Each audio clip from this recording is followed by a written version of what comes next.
Good evening and welcome to week 1 of Were You There? Over the next 6 weeks, we're going to be on a journey. Using the various vantage points of Jesus' journey to the cross, we are going to have time to reflect on how we can connect that journey and those views to our own unique experiences in the world today.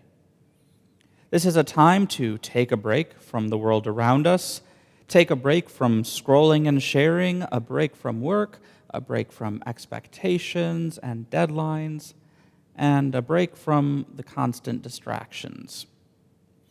Throughout this journey, you will hear music, poetry, and reflections. This series is not intended by any means to be visual. You won't see any dazzling shots of my hands flying over the keys of the piano, my feet dancing across the pedals of the pipe organ, or drone shots of the organ pipes or of the church. As you listen, do something that will make this experience meaningful and memorable for you. Perhaps that means writing your thoughts in a journal, sewing or working on a craft project, doodling on scratch paper or creating some other kind of art. Or maybe most meaningful would be lying on the couch in darkness, your eyes closed, envisioning the journey.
The theme of this week is, Were You There?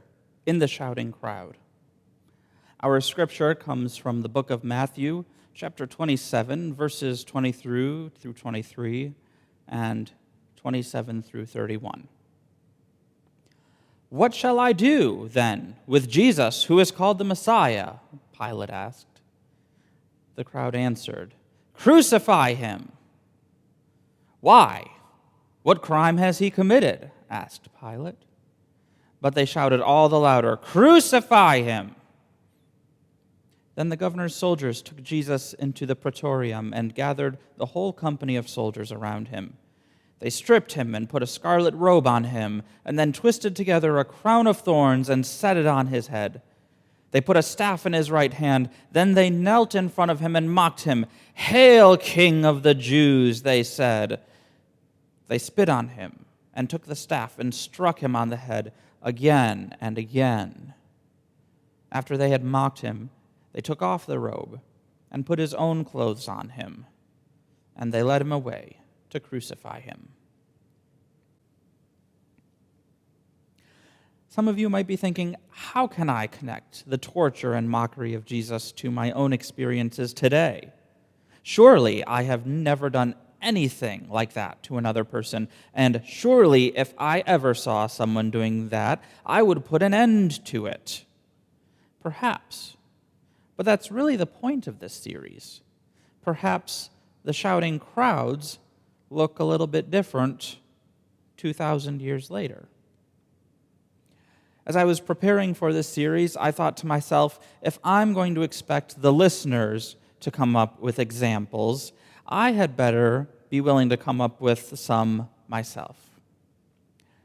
A couple weeks ago, as I was mindlessly scrolling through Netflix, I came upon a title that intrigued me. Crime Scene: The Vanishing at the Cecil Hotel. I knew a little bit about the hotel, and naturally the title grabbed my attention. Now, I'm not advocating by any means that you should go and watch it. Truly, it's a very sad, very morbid series and way too long at over 4 hours in length. And it is definitely not something designed for the whole family. For those of you who haven't seen the series or haven't heard of the hotel, the Cecil Hotel is a historic hotel in downtown LA. It was built in the early 1920s and was the pinnacle of opulence and wealth.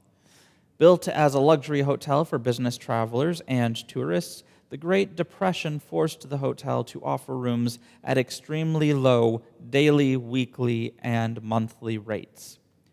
This, combined with the fact that the hotel is in the center of Skid Row, which is an area of LA that over 10,000 homeless people call home, caused the hotel to become an icon of violence, overdose, suicide, and murder.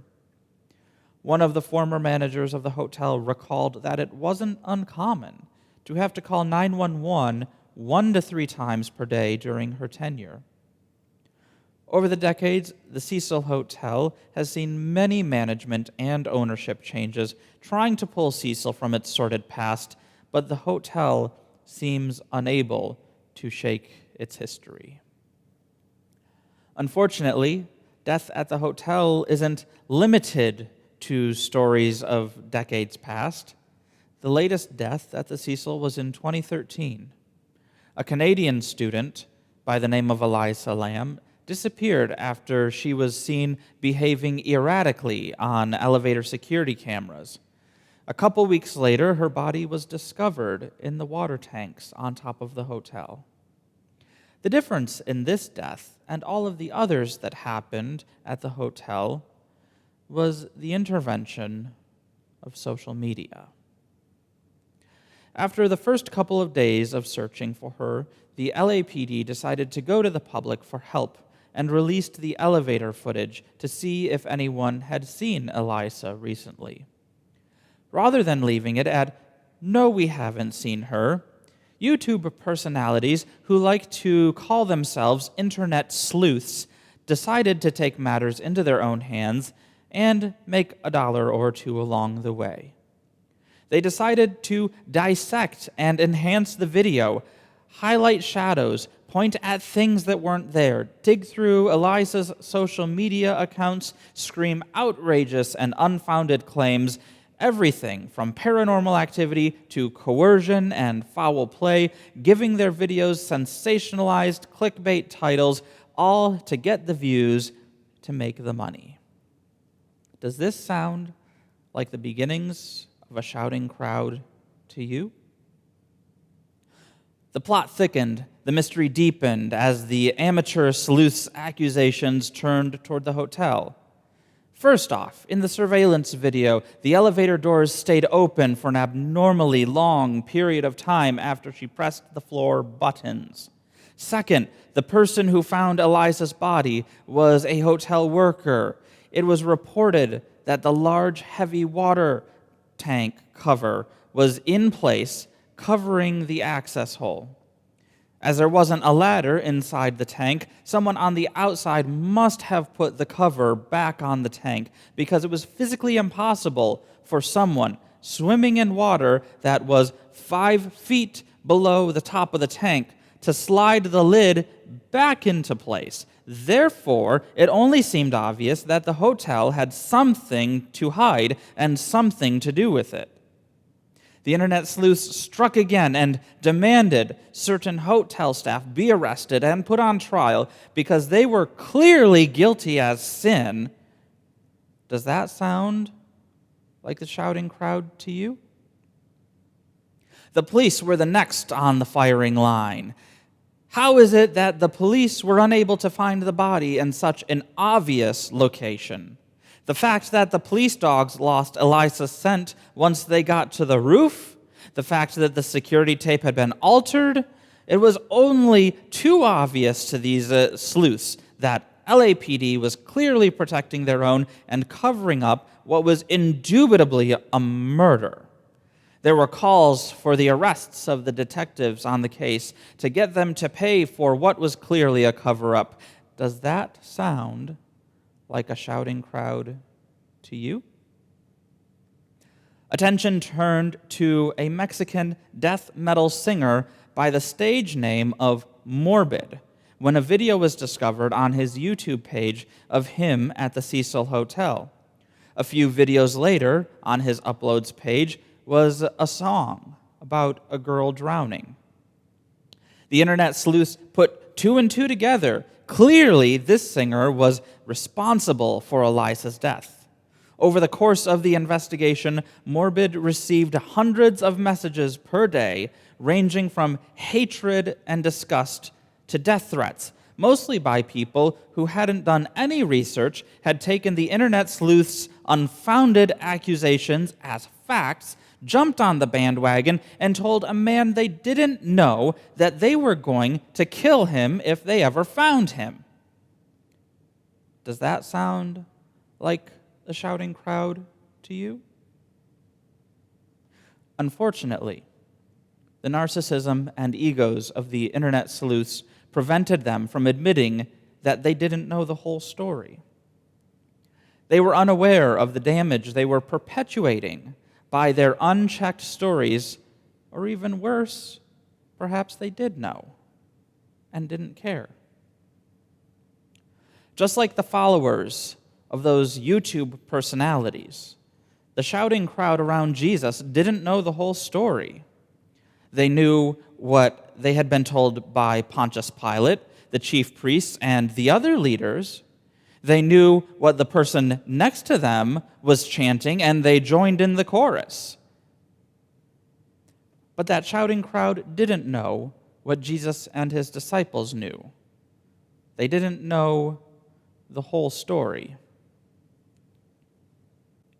Very similarly, our internet crowd also didn't know the whole story. Eliza was bipolar. When the police searched her room, it was clear by the full bottles that she hadn't been taking her medication.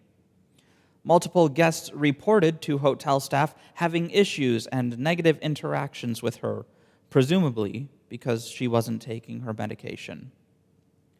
The police had intentionally blurred the time code on the CCTV footage, cut out non-essential parts, and slowed parts of the video where Eliza was facing the camera.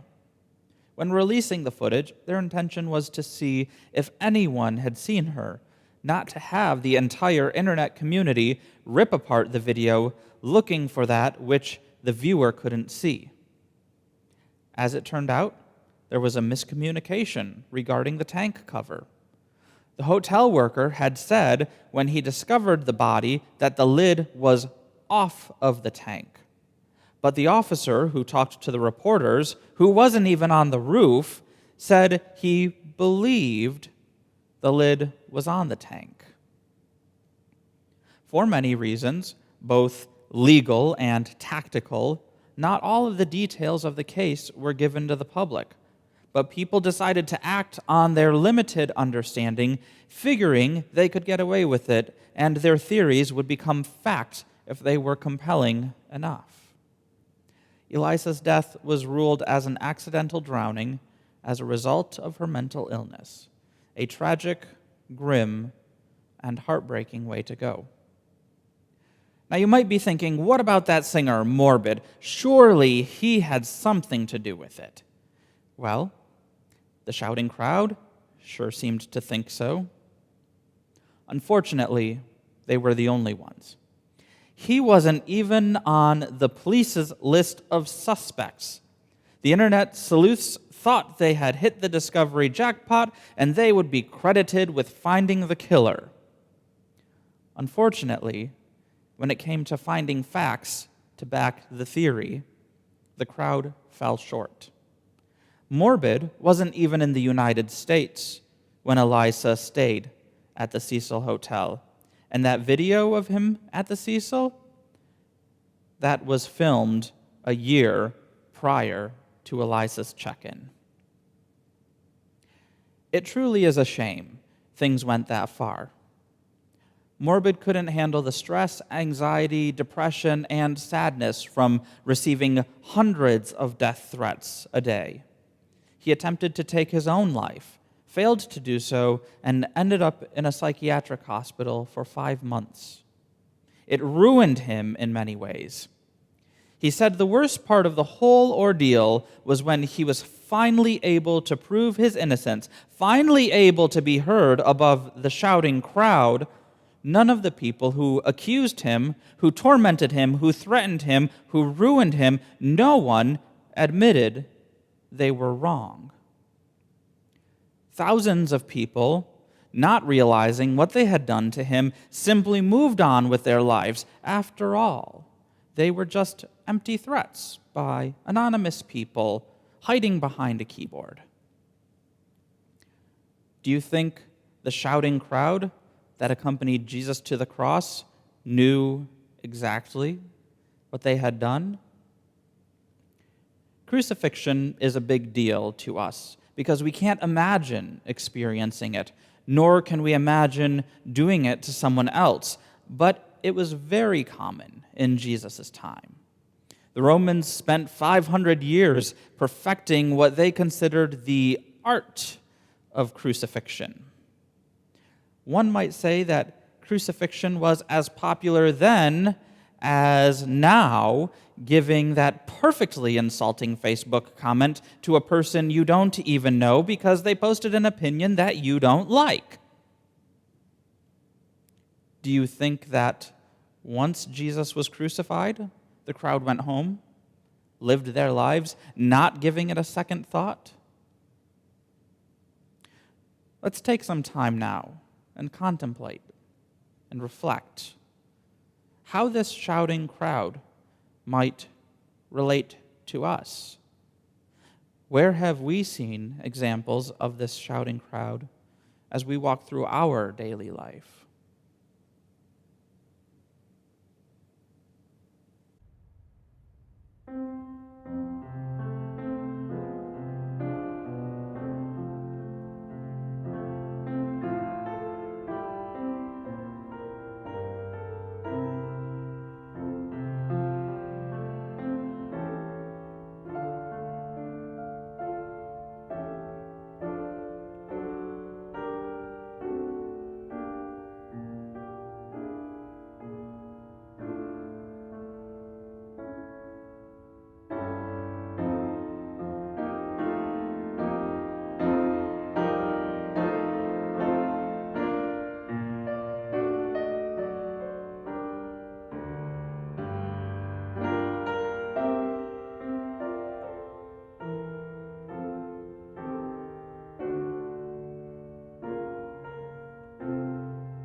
My friends, we don't have to dress someone in a purple robe, parade them through the streets, mock them, and crucify them to be part of the shouting crowd.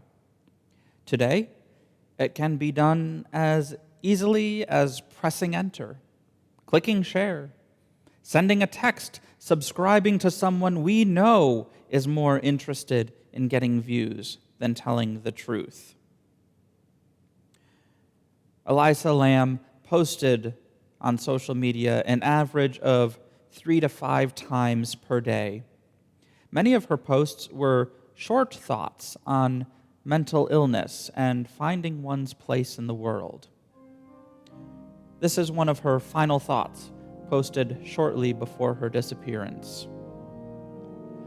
I suppose that it is the human condition to feel so big, so important, but just a flicker in the universe, and the struggle to come to terms with those two truths.